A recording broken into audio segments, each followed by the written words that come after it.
Hello everybody. आज के हमारे वीडियो का टॉपिक है कक्षा 12वीं का सिलेबस चल रहा है, धारा विद्युत चैप्टर नंबर 3 का नाम है। इस टॉपिक के अंतर्गत, इस चैप्टर के अंतर्गत हम देखेंगे प्रतिरोधों का संयोजन। तो आपका हमारे चैनल में स्वागत है। यदि वीडियो अच्छा लगेगा तो आगे भी शेयर अवश्य करना। तो चलिए स्टार्ट करते हैं। यहाँ पर प्रतिरोधों का संयोजन क्या होता है बच्चों। इस चैप्टर पर हमने सारे टॉपिक को कवर करते वीडियो बना लिए है ना। प्रतिरोध क्या होता है, उसका संकेत क्या होता है, ये हम अच्छी तरह देख चुके हैं। तो आज हम देखेंगे प्रतिरोधों का संयोजन। प्रतिरोध का मात्रक क्या होता है?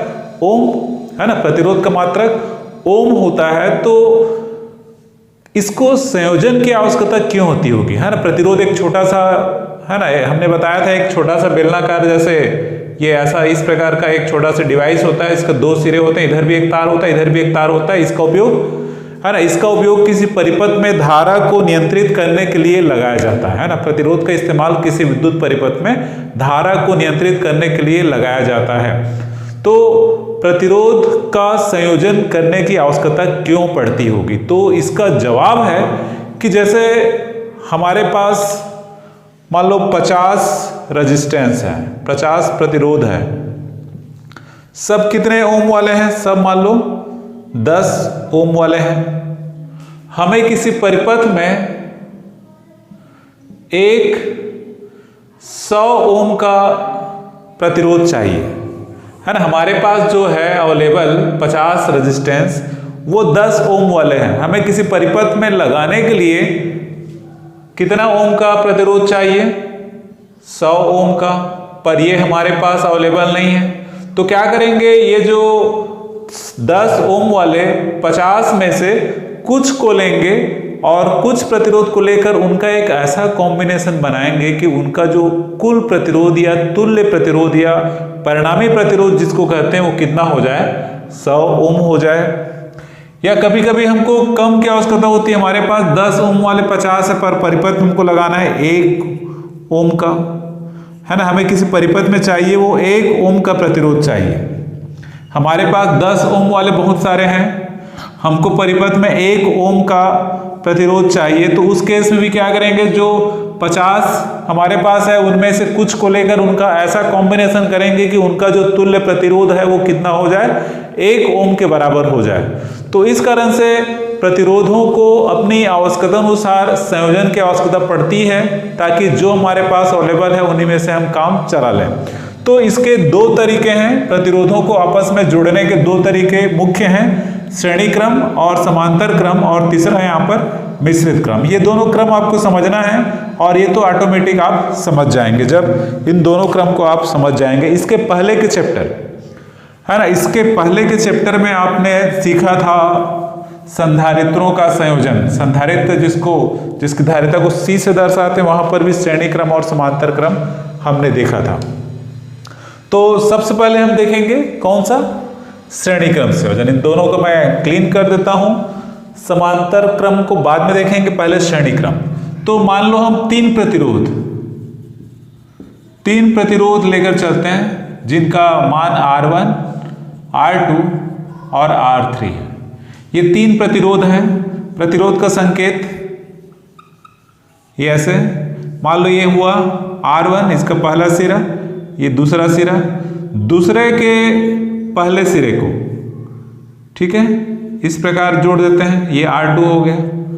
R2 के दूसरे सिरे को इसके पहले सिरे से। ये हमने 3 प्रतिरोध लिया हुआ है, तो इनको ऐसे जोड़ना है। पहले प्रतिरोध का दूसरा सिरा दूसरे के पहले सिरे से, और दूसरे का दूसरा सिरा तीसरे के पहले सिरे से, और तीसरे का दूसरा सिरा किससे जुड़ता है? यदि चौथा होता तो उसके पहले सिरे से, चौथे का दूसरा किससे जुड़ता? पांचवा होता तो पहले सिरे से। पर हम एग्जांपल के लिए यहाँ पर 3 ही लेकर चल रहे हैं, तो 3 को हमने जोड़ दिया। अब क्या करेंगे, प्रथम प्रतिरोध और अंतिम प्रतिरोध, है ना, प्रथम के पहले सिरे और अंतिम के दूसरे सिरे के बीच में एक सेल या बैटरी जोड़ेंगे और एक कुंजी जोड़ेंगे, है ना। कुंजी के, ये सेल जिसका विद्युत वाहक बल मान लो E है, ठीक है। जैसे इस परिपथ को जोड़ेंगे और इस कुंजी को ऑन करेंगे, चालू करेंगे, इसमें धारा I बहती है, तो ये धारा आई यहाँ पर तीनों प्रतिरोध से होकर गुजरती है, मतलब तीनों में ही धारा समान रूप से बहती है, जबकि इनके विभवांतर अलग अलग होंगे। प्रतिरोध V1 R1 के सिरों पर विभवांतर V1, R2 के लिए विभवांतर V2 और इसके लिए विभवांतर क्या है यहाँ पर V3, है ना। तो ये सब आपको शुरू में लिखना पड़ेगा, डिटेल इसका शब्दों में भी आपको लिखना पड़ेगा कि माना तीन प्रतिरोध श्रेणी क्रम में जुड़े हुए हैं, श्रेणी क्रम में जोड़ने के लिए पहले के दूसरे को दूसरे के पहले सिरे से, दूसरे को तीसरे के पहले सिरे से जोड़ा जाता तथा पहले प्रतिरोध के प्रथम सिरे और दूसरे के अंतिम सिरे के बीच में एक सेल और एक कुंजी जोड़ दिया जाता है। जैसे कुंजी को चालू करते हैं परिपथ में धारा बहने लगती है जिसके प्रतिरोध के सिरों पर विभवांतर उत्पन्न हो जाता है। तो मान लो पहले प्रतिरोध के सिरों पर विभवांतर V1, दूसरे के लिए विभवांतर V2 तथा तीसरे प्रतिरोध के सिरों पर विभवांतर क्या है V3 यहां पर है। तो यहां पर अब देखेंगे हम कुल प्रतिरोध, कुल विभवांतर, है ना। यदि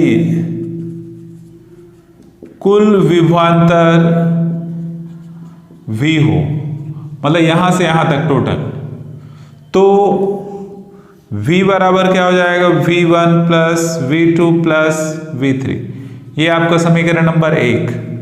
और चूंकि ओम के नियम से क्या होता है आप लोग पहले पढ़े हैं, ओम के नियम बराबर होता है V इक्वल टू IR, है ना, R प्रतिरोध होता है। तो यहां पर I का मान सबके लिए समान है, V और R का मान इनके अलग अलग है, ठीक है। तो V इक्वल टू IR, इसको यदि V1 बराबर लिखेंगे तो I R1, V2 बराबर लिखेंगे तो I R2 और V3 बराबर लिखेंगे तो I R3, ये तीन मान है यहाँ पर। तो ये V1, V2, V3 और ये V का मान समीकरण कहाँ रख देते हैं 1 में, है ना। समीकरण 1 से क्या निष्कर्ष निकलेगा यहाँ पर,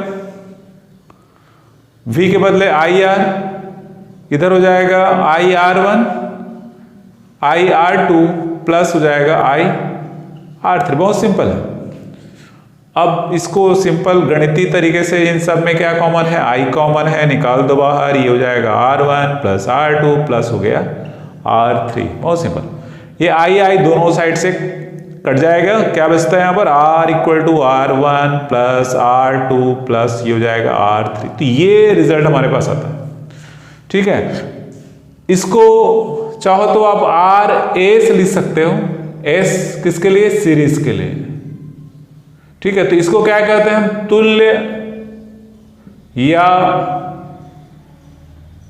परिणामी प्रतिरोध, है ना, रिजल्टेंट या इक्विवेलेंस, है ना, इक्विवेलेंस रेजिस्टेंस या रिजल्टेंट रेजिस्टेंस कहते हैं। तो क्या निष्कर्ष निकल रहा है, श्रेणी क्रम संयोजन में परिणामी प्रतिरोध या तुल्य प्रतिरोध है वो प्रत्येक प्रतिरोध के योग के बराबर होता है, डायरेक्ट योग कर देना है। और यदि n प्रतिरोध जुड़े हों, यहां पर हमने 3 लिया था, n प्रतिरोध हो तो उस केस में ये R बराबर RS बराबर R1 plus R2 plus R3 ऐसा करते करते कहां तक चला जाएगा, ये Rn तक चला जाएगा, है ना। सारे प्रतिरोध यहां पर इस प्रकार से जुड़ेंगे यदि n प्रतिरोध हमारे पास हो। इसी में एक कंडीशन ले सकते हैं कि यदि R1 बराबर R2 बराबर ऐसा करते करते बराबर Rn और एक इसके बराबर है मान लो R, सपोज, मतलब सभी प्रतिरोध समान ओम वाले हैं, ये भी R है, ये भी R है, ये भी R है, और कितने बार है ये n बार। तो इस केस में यहां पर RS बराबर ये भी R हुआ, इसके बदले भी R रखेंगे, इसके बदले भी R रखेंगे और यहां पर भी R रखेंगे, मतलब R कितने बार है इसमें टोटल n बार, है ना। R है टोटल, इसमें कितने बार हो गया यहां पर n बार। तो इस केस में जो RS का मान है वो कितना हो जाएगा nR, ठीक है। मतलब जो कुल प्रतिरोध है वो एक प्रतिरोध के मान का n गुना हो जाएगा, ठीक है, इस केस में, ठीक है। यदि 5 ओम वाले 10 प्रतिरोध हो तो यहां पर N का मान कितना हुआ 10, R का मान कितना हुआ 5 ओम।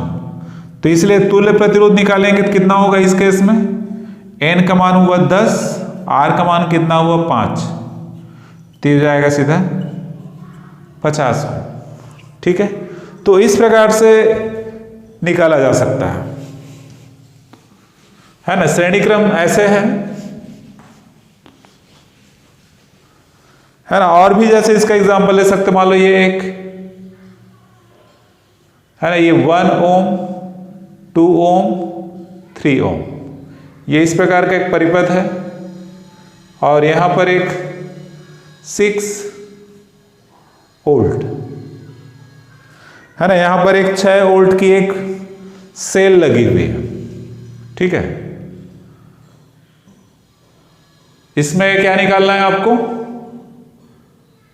RS चाहिए और धारा निकालना है। ठीक है, मतलब इस परिपथ में कितनी धारा बह रही है इसको निकालना है और इनका तुल्य प्रतिरोध कितना है उसको निकालना है। तो चूंकि RS बराबर क्या होता है R1 है ना, ये आपका हो गया R1, ये हो गया R2 और ये हो गया R3। वेरी सिंपल है। तो ये RS बराबर हो जाएगा 1 + 2 + 3, मतलब कितना हो गया 6 ओम। अब आपको धारा निकालना है ना, तो अब V = IR से है ना, V = IR से I बराबर क्या होगा V/R। V का मान कितना है 6 वोल्ट, R का मान भी कितना है 6, तो I बराबर कितना आ गया 1 एम्पियर। तो इस प्रकार आप तुल्य प्रतिरोध और क्या निकाल सकते हैं, यहां पर विद्युत धारा इस प्रकार निकाल सकते हो।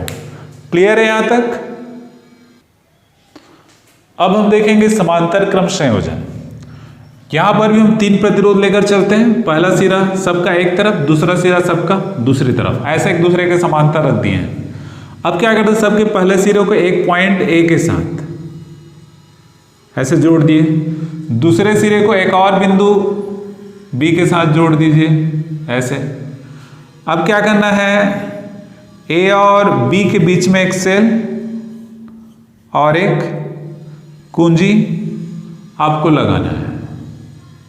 ठीक है, जैसे ही कुंजी को चालू करेंगे इसमें धारा बहेगी I।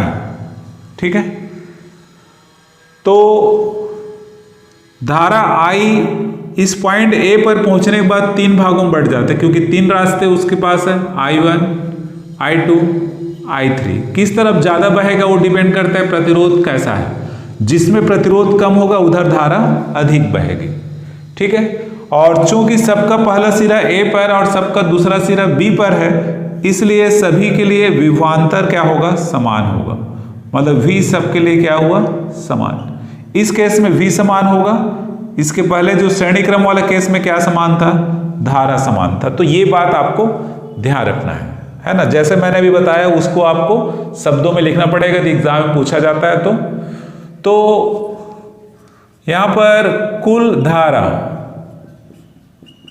I हो तो यहां पर क्या लिखेंगे, I = I1 + I2 + I3। इसको आप समीकरण 1 दे दीजिए। ठीक है, अब क्या करेंगे, इनका मान रखना है। चूंकि ओम के नियम से V बराबर क्या होता है IR है ना, V बराबर IR। तो ये हो जाएगा, हमको I का मान चाहिए, यहां से V/R हो जाएगा। I1 बराबर लिखेंगे तो V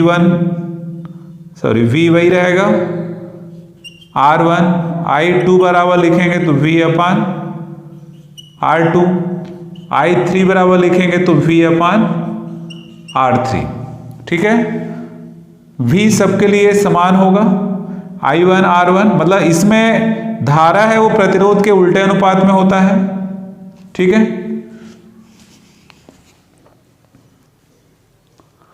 तो क्या हो जाएगा, समीकरण 1 से I बराबर, I के बदले लिखेंगे, क्या लिखेंगे, V अपान R, ये V अपान R1 V अपान R2 प्लस V अपान क्या होगा R3, है ना। ये इस प्रकार से है ना। मैं थोड़ा सा इसको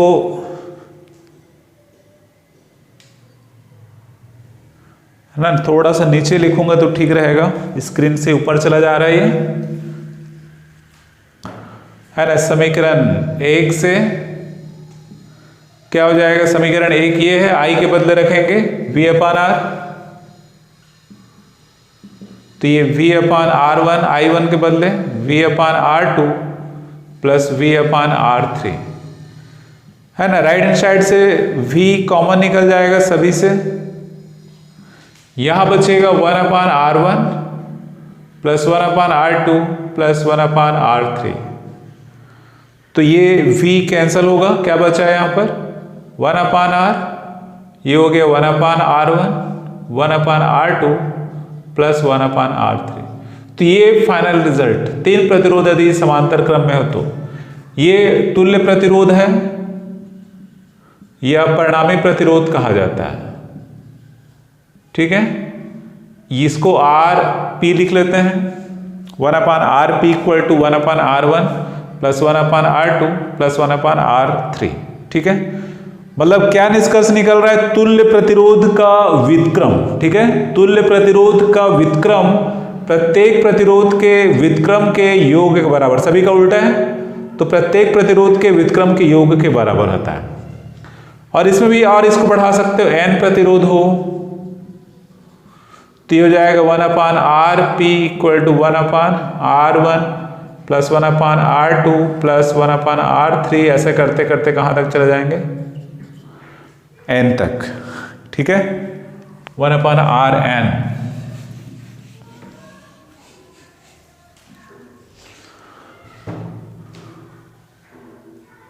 है ना। इसी में एक कंडीशन लगा सकते हो, यदि R1 बराबर R2 बराबर R3 ऐसा करते सभी बराबर हो, मतलब सभी प्रतिरोध का मान क्या हो यहां पर R, ठीक है। सभी प्रतिरोध का मान यदि यहां पर R हो तो उस केस में ये हो जाएगा 1 अपान RP, है ना, 1 upon RP equal to 1 upon R plus 1 upon R plus 1 upon R, ये ऐसा लास्ट कितने बार है टोटल, ये n बार, ठीक है। इसको n बार जोड़ेंगे तो सीधा हो जाएगा n अपान R। हमको तुल्य प्रतिरोध चाहिए, तुल्य प्रतिरोध का ये उल्टा है, हमको इसको सीधा चाहिए तो ये आएगा RP, इसका उल्टा कर रहे हैं तो इसका भी उल्टा होगा R बटे n, ये फाइनल रिजल्ट, है ना। यदि समान प्रतिरोध वाले n प्रतिरोधों को समांतर क्रम में जोड़ा जाए तो तुल्य प्रतिरोध है वो एक प्रतिरोध का 1 बटे nवां भाग होता है, ठीक है। क्लियर है, 1 बटे nवां भाग, है ना। इसको और हम क्लियर कर सकते हैं, है ना। और क्लियर कैसे कर सकते हैं, है ना। यदि n बराबर 10 R बराबर 5, मतलब 5 ओम के 10 प्रतिरोध है, ठीक है। तो RP क्या होगा, P फॉर पैरेलल, समांतर, R का मान 5 और ये 10, तो 1 बटे 2 ओम या 0.5 ओम होगा तुल्य प्रतिरोध, ठीक है। अब यहां पर थोड़ा सा डिस्कस करते हैं श्रेणी क्रम। श्रेणी क्रम में हमने लिया था RS equal to R1 plus R2 plus R3, इसमें डायरेक्ट प्लस होता है तो प्रतिरोध क्या हो जाता है, बढ़ जाता है। यदि हमको किसी परिपथ में अधिक प्रतिरोध चाहिए, हमारे पास जितना है उससे अधिक चाहिए, बहुत ज्यादा चाहिए, तो उनको श्रेणी क्रम में जोड़ना होगा। समांतर क्रम की बात करें तो ये ऐसा आता है 1/R1 + 1/R2 + 1/R3। तो ये क्या होता है, घट जाता है। और क्या क्या महत्वपूर्ण बातें इनसे रिलेटेड ध्यान रखना कि जैसे श्रेणी क्रम में जितना भी लेंगे, जैसे ये 1 ओम का है, ये 2 ओम का है, ये मान लो 3 ओम का है, तो RS का मान है इन तीनों में जो सबसे बड़ा होगा उससे भी ज्यादा होगा। ठीक है, इन तीनों में जो सबसे बड़ा होगा उससे भी अधिक होगा RS। अब इसमें लेंगे, ये मान लो 1, ये मान लो 2, ये मान लो 3 है, तो RP का मान है इन तीनों में जो सबसे छोटा होगा उससे भी छोटा होगा। ठीक है ना, इंपॉर्टेंट बात। मतलब श्रेणी क्रम में जितने भी प्रतिरोध जुड़े हैं, तुल्य प्रतिरोध है, उनमें जो सबसे बड़ा है उससे भी ज्यादा होगा। समांतर क्रम में क्या होगा, जितने प्रतिरोध जुड़े हैं उनमें जो सबसे छोटा होगा उससे भी छोटा होगा। क्लियर है? तो ये इंपॉर्टेंट बात है यहां पर। श्रेणी क्रम में सभी प्रतिरोध में धारा समान थी, समांतर क्रम में सबके लिए विभवांतर समान था। ठीक है ना। और भी समांतर क्रम का है ना, जैसे ये मान लो एक परिपथ है ऐसा, है ना, ये 3 प्रतिरोध मान लो समांतर क्रम में जुड़े हैं, ये A है, ये B है, इसका मान 2 ओम, इसका मान 4 ओम, इसका मान लो 6 ओम है। ठीक है, ये R1 हो गया आपका, ये R2 और ये R3। आपको निकालना है तुल्य प्रतिरोध + 1/R3। तो कैसे करेंगे, 1/2, 1/4 + 1/6। इनका लघुत्तम निकालना पड़ेगा, जाहिर सी बात है। 2, 4 और 6 का लघुत्तम क्या हो जाएगा, 12। 2 से 6 बार में जाएगा, 4 से 3 बार में जाएगा और 6 से 2 बार में। तो कितना आएगा, 6 3 9 2 11, 11/12। तो आपको RP चाहिए, तो जाएगा 12/11 ओम। ठीक है, 12/11 ओम। तो 12 को 11 से भाग देंगे तो 1 दशमलव कुछ आएगा। ठीक है, 1 दशमलव कुछ आएगा, मतलब इनमें जो सबसे छोटा क्या है, 2 है, उससे भी क्या होगा, वो छोटा होगा। ठीक है ना। अब मान लो एक और किसी प्रकार के हम सर्किट की बात करें, किसी परिपथ की बात करें, है ना, जैसे ये इस प्रकार का एक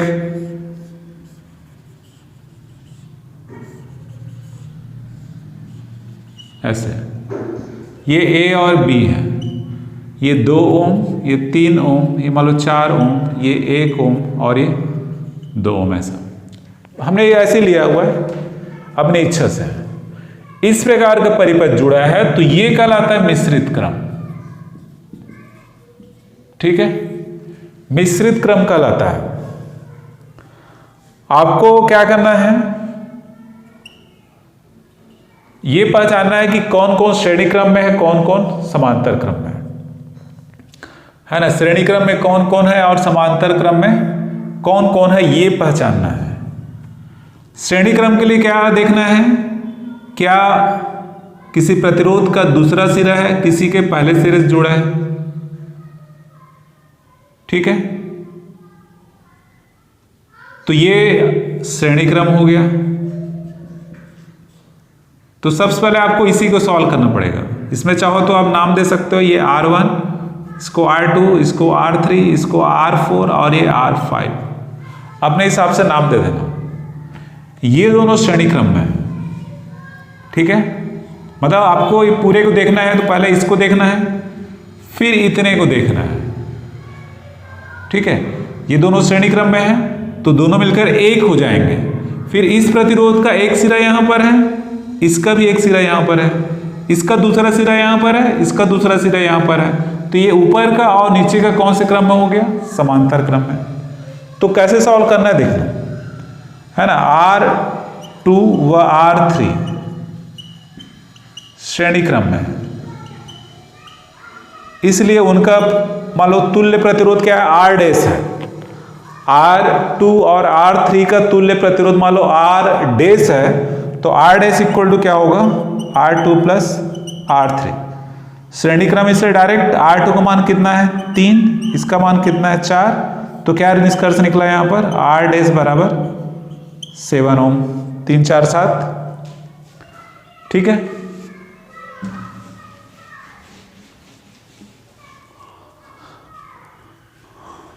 अब ये जो ऊपर का R डैश, ये R डैश हो गया। अब R डैश व R4 ये कौन से क्रम में है, समांतर क्रम में है, ठीक है। ये ऊपर और नीचे, क्योंकि इसका पहला सिरा इसका पहला सिरा एक साथ है, दोनों का दूसरा सिरा भी एक साथ है, इसलिए मान लो इसका इनका परिणामी क्या है, R डबल डैश है, तो ये 1/R डैश प्लस 1/R4, इन दोनों का समांतर क्रम, ठीक है। बहुत सिंपल है, आपको अच्छे से समझ में आ रहा होगा। नहीं डाउट है कुछ तो बताइएगा कमेंट करके, कैसा कहाँ पर कोई डाउट जा रहा है, हम बताएंगे उसको। 1/R डैश, R डैश का वैल्यू कितना आया 7, इसका वैल्यू कितना, R4 का वैल्यू 1, ठीक है। तो 1/R double dash equal to जाएगा, लघुत्तम कितना आएगा 7, ये जाएगा 1 प्लस 1 7 जो 7, तो ये 1/R double dash equal to 8/7, 7 इसका उल्टा कर देता, हमको R डबल डैश चाहिए, ये हो जाएगा 7/8 ओम, ठीक है। 7/8 ओम, ये R डैश, ये R डबल डैश। अब है ना, ये पूरा एक प्रतिरोध हो गया, तो इसका एक सिरा इधर जुड़ा है, एक सिरा इधर जुड़ा हुआ है, मतलब ये R1 R डबल डैश और R5 कौन से क्रम में आ गया, श्रेणी क्रम, ठीक है। R1 R डबल डैश और R5,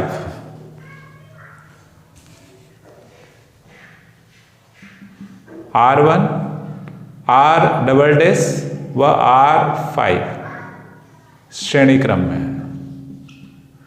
तो इसलिए क्या हो जाएगा फाइनल 1/R मान लो ले लें, हाँ सॉरी श्रेणी क्रम में डायरेक्ट होगा, R equal to R1 plus R double dash plus R5। R1 का वैल्यू कितना हुआ 2, R डबल डैश कितना आया 7/8, और ये हो गया कितना 2, यहाँ पर 2 है, लघुत्तम हो जाएगा 8, 2 से 4 बार, ये 7, 2 से 4 बार, ये हो जाएगा 4 4 8 7 15, तो इतना ओम। तो इस प्रकार कैलकुलेशन किया जाता है। आपकी किताब में बहुत सारे एग्जाम्पल दिया है, वो उन एग्जाम्पल्स को अच्छे से सॉल्व करें। इससे रिलेटेड प्रतिरोधों के संयोजन से संबंधित न्यूमेरिकल्स क्वेश्चन आपके बोर्ड एग्जाम में, साथ ही साथ जो नीट या IIT जैसे कंपटीशन एग्जाम में भी बहुत सारे पूछे जाते हैं, है ना। और यदि आपको वीडियो अच्छा लगा तो लाइक शेयर अवश्य करना और सब्सक्राइब करना ना भूलें। Thanks for watching.